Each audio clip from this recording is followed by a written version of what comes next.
because I know you have a private members club. You were telling me about that.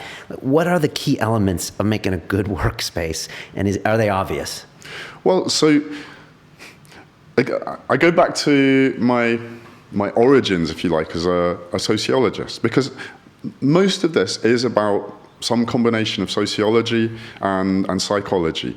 And I think there's been a big change in the role that a working environment plays. That if you go back to the 19th century, when the first mills and factories started to be developed, the primary consideration was how you fit humans around a mechanical production process. Right. So there was a very mechanical logic to it, that in a way the source of motive power and the way it was transmitted and the flow of the different materials determined the basic framework of architecture. Right, and the big windows was for the extra light and... Exactly. Right, okay. And then in terms of what we'd now call information workers, the clerical kind of environments, you see these rows and rows of clerks' desks, where again it was about taking a kind of bureaucratic notion and mapping that out into physical space. So it was all about this very rational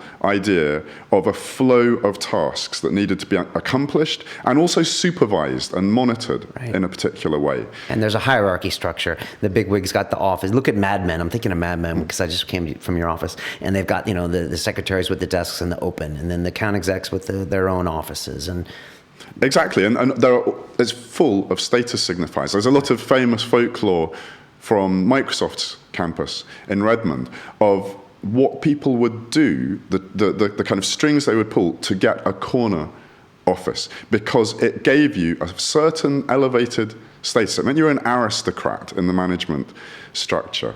So there are all of these considerations for the kind of 19th century way of organizing workspace. Now, if you look at actually what the priorities are particularly for startups, but actually for larger organizations now,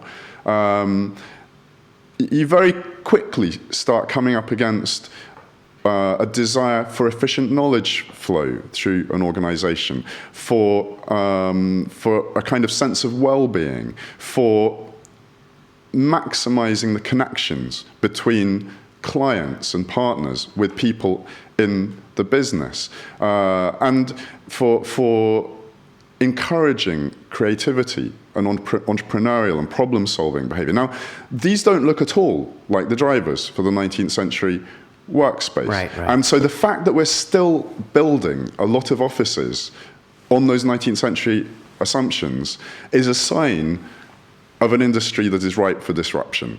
And just like any entrepreneur, when you see an industry that's ripe for disruption, you want to get stuck in and start experimenting and seeing if you can work out what the new structures look like. So my observation is that a lot of these new drivers, they're about social dynamics. They're not about straightforward productivity or mechanical things. And so you suddenly start thinking about floor plans and materials and furnishing in a way that is about achieving certain unpredictable, uncontrollable social outcomes, including serendipity. If you want to design things that increase the likelihood that two people are going to bump into each other and have a chat. So that was very much part of the starting philosophy.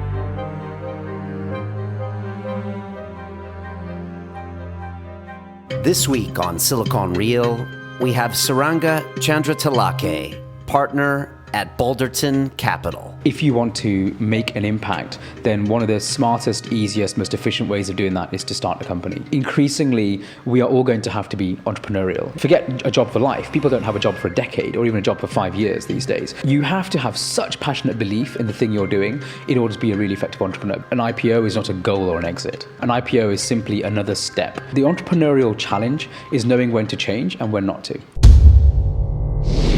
Silicon Reel presents Saranga Chandratalake, Balderton Capital. Seek to perfect your game at every level in every way.